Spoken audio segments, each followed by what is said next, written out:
Right, hello everyone. We're here for October's book club chat, and this month it was the book of Form and Emptiness, which was by Ruth Ozeki. I think that's how you say that. It's her fourth non-fiction novel, which was it won the Women's Prize for Fiction in 2020 this year. Sorry, I was to say 2022. It's this year. And she was also sort of nominated for the Booker for a book that she wrote in 2018 called A Tale for the Time Being. So she's quite a well-known writer, and I didn't actually know her myself. She's also a filmmaker and a Zen Buddhist priest, which I think definitely comes across in the novel. So yeah, I guess I'm going to launch right in and tell you that I did really enjoy the novel. It was quite a long novel, but I did find that I did want to get to the end, and I did care about the characters, and I wanted to know what happened to the characters. And so yeah, it was quite a different novel. That I've not read something like that for a long time, and I like the magic realism aspects to it, as well as, you know, some of the issues that she talked through in the novel. So I'm going to hand it over to Chris and Col and say, you know, get your thoughts on what you thought of the book. Well, I wish I could say the same, Claire, but it was a real struggle for me, a bit of a marathon read. And I think the problem that I had with it was, for me, it was wearing too many hats. I've actually written it down here. It was kind of like a fantasy novel, but it was also a coming-of-age story, I thought, with Benny's problems. A bit of a treatise on Zen Buddhism along the way. We had a criticism of capitalism and consumerism, and there was an exploration of the supernatural and paranormal, and commentary on people who hear voices that no one else can. And that book tries to be all of those things, and I think as a result, for me anyway, it kind of like fell between two stools, as it were. Yeah. But I'm glad I finished it. I mean, I wanted to find out what happened to Benny in the end, but as I say, it was quite a slog for me. Yeah. Well, I suppose I'm kind of more with Claire, but I think what I felt about the book was just so long, actually. And I kind of almost felt with some better editing, the book would have been really, really far better. It kind of, I really did enjoy the story. I quite enjoyed it. I enjoyed what it did, but there were bits in it, you know, is it the Akon out in Japan, the Buddhist, and I kind of, why was that in there? I didn't really see the whole point of that. It just went on for so long, and Benny's mum Annabelle is writing to her all the time and just kind of repeating what's we've already read in the book for quite long, and it just kind of went on for a long time. And I just kind of felt I did enjoy it, but it just needed a lot of editing. You know, it's kind of 500, 600 page book, and I kind of felt 150, 200 pages of it could have gone, and we would have got the story would have been exactly the same. We would have missed nothing and really enjoyed it. But saying that, I did want to know what happened. I did enjoy it. You know, I quite enjoyed the kind of the fantasy type side of it to a degree. I quite enjoyed it. So yeah, I enjoyed it, but with, I suppose, quite some reservations, really. I'm glad you mentioned the editing, Chris, because I've got written down here a lack of structure and a lack of discipline, almost. I read in an interview with the author that it took 8 years to write, and wow. She just seems to have it's almost like a stream of consciousness, just throwing everything in that has occurred to her. But I mean, the author is a Zen Buddhist priest, and apparently she said that one of the main thrusts of the book is to explore the nature of reality as seen through the lens of Zen Buddhism. And by the end of the book, I could have done without all the banging the gong about how great Zen Buddhism is and what it is. But the interesting thing about the nature of reality, I thought that was a really interesting point, because when Benny started hearing these voices, these doctors, well, and everybody told him that, these voices are not real. But to him, of course, he was hearing them from the moment he woke up to the moment he went to sleep. They were his reality. So this look at what is real and what isn't, I thought that was a good good aspect of the book. I enjoyed the kind of, you know, that side of it. I thought that was quite well written, actually. You know, I thought that was well done. You know, kind of because it's, you know, just to explore that area, I thought was well done. You know, but yeah. I just think it was the other side of the book that I didn't enjoy. You know, if we could have got rid of most of that and kept it on the, you know, I guess like about Benny, Annabelle, his mum, and the friends that he meets, you know, the B-Man and the Aleph. I think that was quite a nice contained novel. It was the kind of the side bit, you know, with the Acorn and going out, those bits. I didn't enjoy those sections so much, but no, I agree. But I do think it was a good novel. I do think it was a good novel there. But whether I would say it was it's deserving of winning a prize in 2022, I'm not entirely sure. I was surprised that it won. For those 8 years, you got to reward him with something. I thought it was interesting the point you just raised about the reality thing, and it did touch on the medical practices around mental health. And at one stage, Annabelle, they didn't believe Benny that he had these friends and they were real, because it was mixed up with some of his voices were in his head, and so Annabelle had to convince one of the doctors that actually the Aleph, or, you know, some of these people that Benny talks about are real.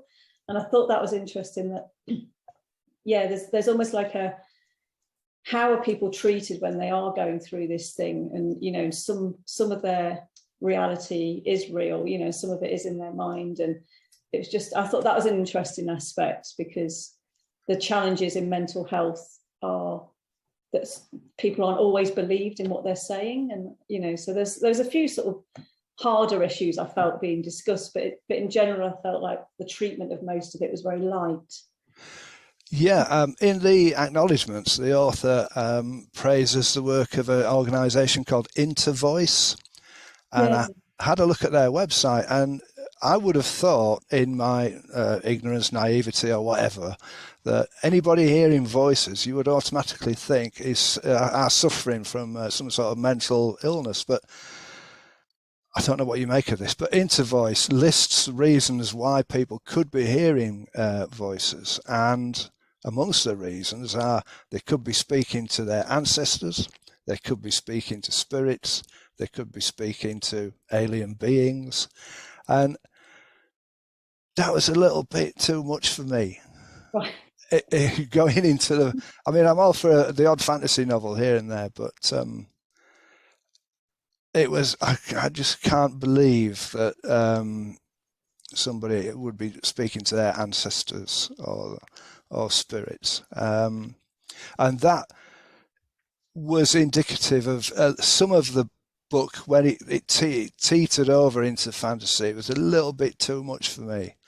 Like when Benny's mother fell down and the crows gathered round and sat on her and kept her warm and dry. I thought, no, there's a line and you crossed it for me.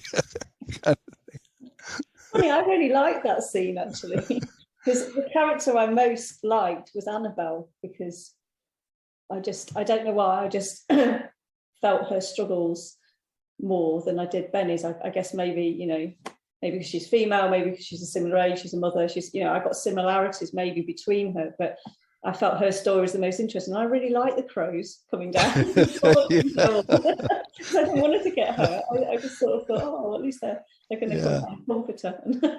I liked Annabelle. I mean, she was facing redundancy, she was facing eviction, she had all the problems with her son, and above all else, she's being paid a low wage for basically keeping the whole of the news of the world in bin bags in her flat. Yeah, I felt sorry for her. No, I agree. She was probably my favourite character in it as well. I think, you know, because, you know, as you just said, she had a pretty raw deal, didn't she? You know, there was nothing particularly pleasant in her life, really, and she still managed to keep, you know, upbeat. She still managed to keep going. You know, obviously, you know, she was unhappy, you know, but she still managed to get. She was still going and going and going, and she was a likable character. Yeah. Benny, I wouldn't say I disliked him, but he wasn't as likable because you didn't necessarily see a likable side to him. I didn't think, but that wasn't. I think that's the way he had. I think he had to be written that way. I think because of what he was going through. But Annabelle was, I really enjoyed Annabelle, and I also liked the Aleph as well. I liked her as well. I didn't think much happened with her really, but I just quite liked her. I just thought she was a good character. I just enjoyed it when she was in it. So. Yeah. Sorry, go on. I was just going to say this thing about what is real and what isn't real. We've got the Aleph, who is described elsewhere as a magical pixie character, who that's one reality, but the other reality is she's a drug addict. And it's same with the B-man, the bottle man. In one reality he's a poet and philosopher, but another reality is an alcoholic with a fondness for vodka. This theme about what is real and what is unreal, it just went throughout the book. I thought that was quite clever. Yeah, and towards the end of the book, the Aleph in most of the book is sort of shown in a quite a she's quite confident and then you do see that scene right at the end where she's clearly just coming up, she's on drugs or she's just coming off drugs. Yeah. The dump and really worn out, and that's quite that was quite a. I found that quite affecting actually. I was like, when that happens, that's pretty awful, really. Yeah. But I found that I found that bit quite well done. It's like just they came out, that she, sort of that was I found that quite effective. What did you think to the library? Well, it's on a scale I've never heard of. 9 floors and no, I mean it sounded quite. I thought it was quite well written actually. The actual public parts of the library. I mean, I'm not sure we have caretakers who are letting people in to stay overnight. I'm not sure that's happening. But actually, the public side of it, the librarian lady, and I can't remember her name. Connie, was it? Connie? Corey? I found, I think that was quite well, sort of written, the story times, that felt quite realistic, the way that those kind of things do happen in there. We have regular customers who come into work. So I felt the actual public side of the library was written quite well.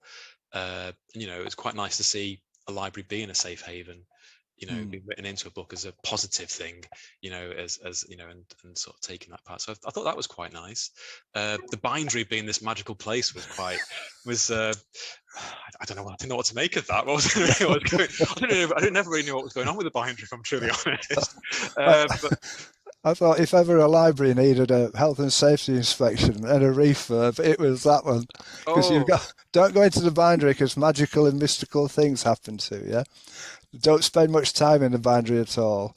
And also there's a precarious footbridge on the 9th floor where you can peer down, and there's an updraft, and wasn't believable to me at all. That wouldn't happen, no. But the characters in there felt realistic in some ways. The lady who was doing a type in, you do see that there and so on. But yeah, I mean, obviously 9 floors and the precarious position really wouldn't happen. So I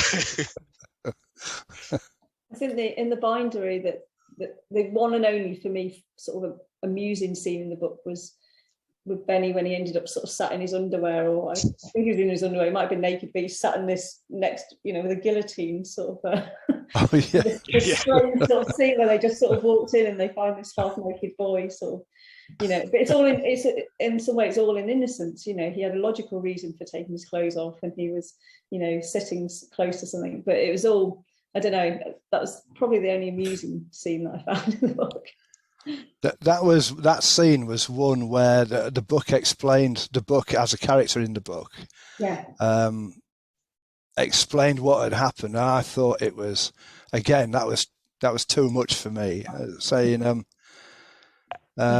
Benny was in an unbound state, so he could see the universe becoming clouds of stardust, and he could see all that was and ever could be, form and emptiness, and the absence of form and emptiness. He felt what it was to open completely and merge with matter and let everything in. And I thought, nah, not for me.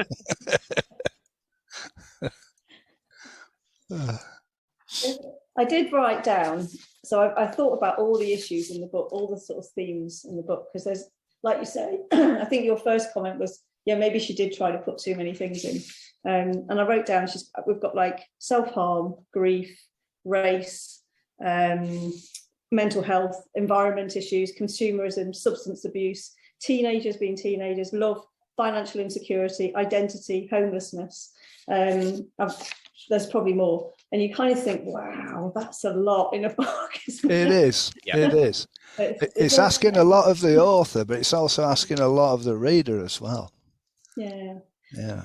But what I did find interesting was I think I didn't come away depressed reading the book. I came away, I thought actually it was quite uplifting in parts. In most part, it was an uplifting book. And I thought that's quite interesting. If I don't know, if Irving Welsh had written all of those themes in one book, you'd have quite a different book.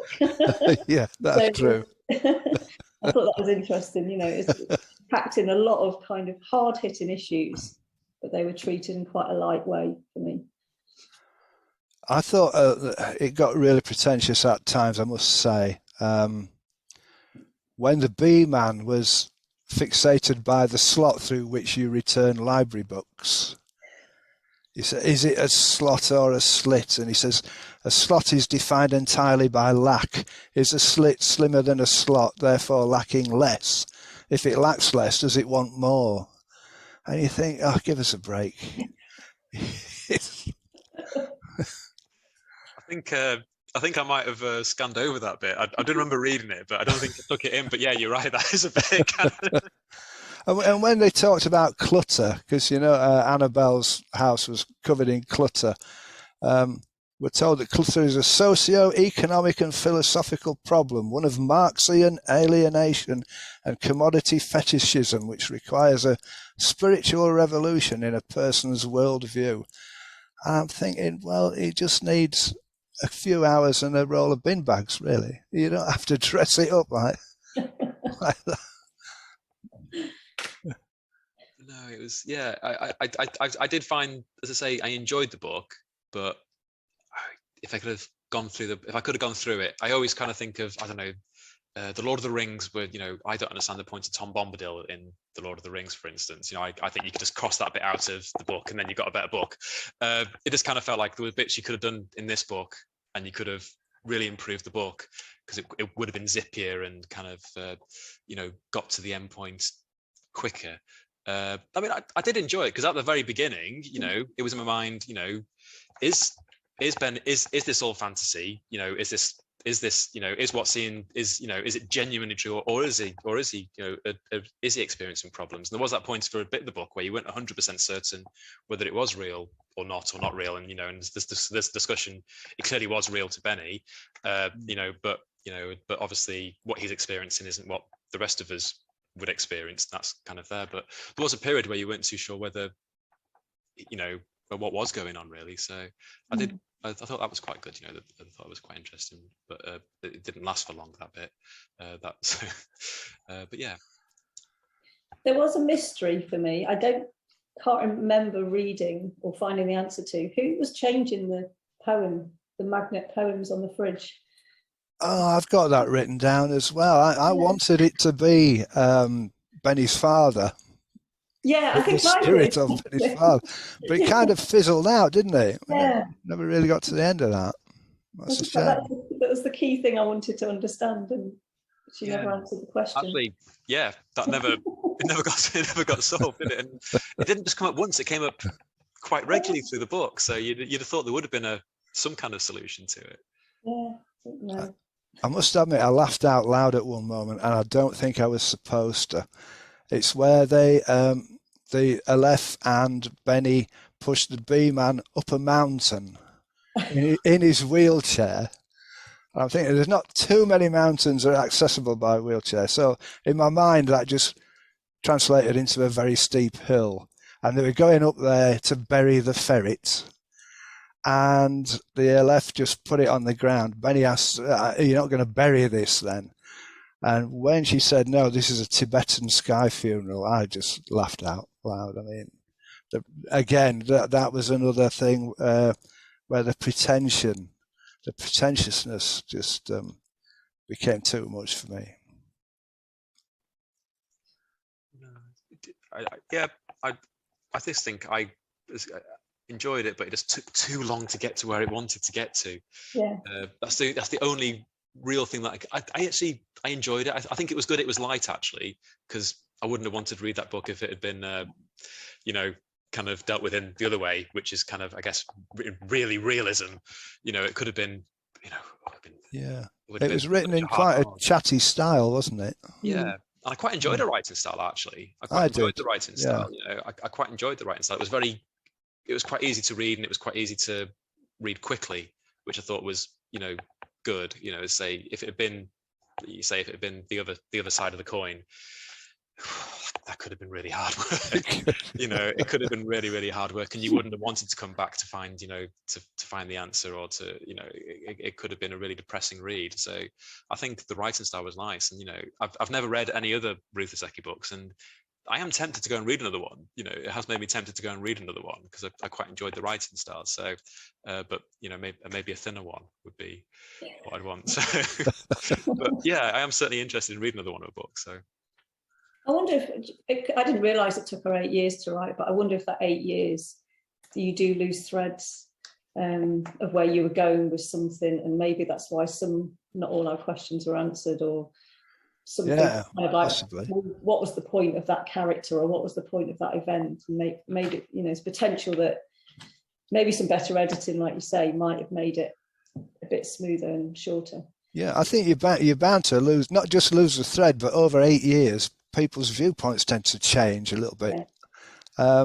But I mean, I don't know the process of getting a book from manuscript to publish, but surely that's the job of either the proofreader or the editor, or even her agent, to say, what's this character doing, or what happens to the fridge magnets. A fresh pair of eyes looking at the whole thing.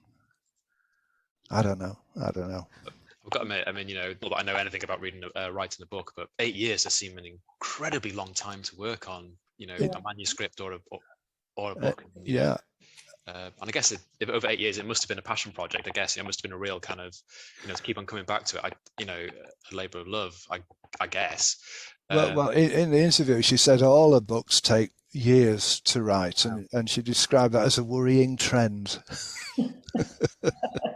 It's a huge commitment, isn't it? It is. 8 years of life, really. So, but I mean, good for her. I mean, it's a good book, and she's won an award for it. So. Yeah. Right. I think is it about time we rated the book then? And I'd like to know, would you recommend it to somebody else? I've given it 4 out of 5 because I genuinely enjoyed it. I accept your comments around some of it was a bit pretentious, but I genuinely enjoyed it. So I would give it 4 out of 5, and I'd recommend it to people. I'd give it 2, I'm afraid. I think it lacked structure, it lacked discipline. It tried to throw everything in, every subject under the sun almost, and I don't think the author knew where she was going with it, and I don't think the reader had any chance either of enjoying it. It's 600 pages, and as Chris said, it's overly long. So 2 out of 5 for me. I did. Whatever I've said, I enjoyed it. It's better than a 3. It's better than a 3.5, but it's not a 4. Can I say 3.75? I guess I can make up my own rules. I'm saying 3.75. Would I recommend it to someone? The most person I recommend books to is my wife, and I don't think I recommend it to my wife. So, but if I knew someone else, I probably would. It's not a book that I wouldn't recommend, but I can't think of anyone I'd recommend it to. So, good answers. Is there anything else? Any more thoughts or comments on the book? No, I don't think so. I could go on about the pretension, but that's not positive, is it? Oh, excellent. Right. Well, I think we're finished for today. Thank you for your contributions. It was good fun. It was good. I was really interested to hear what people thought about this one, because it was such an interesting book. Me too. Yeah, it's been interesting. Yeah. It's a different book, isn't it? It's been different.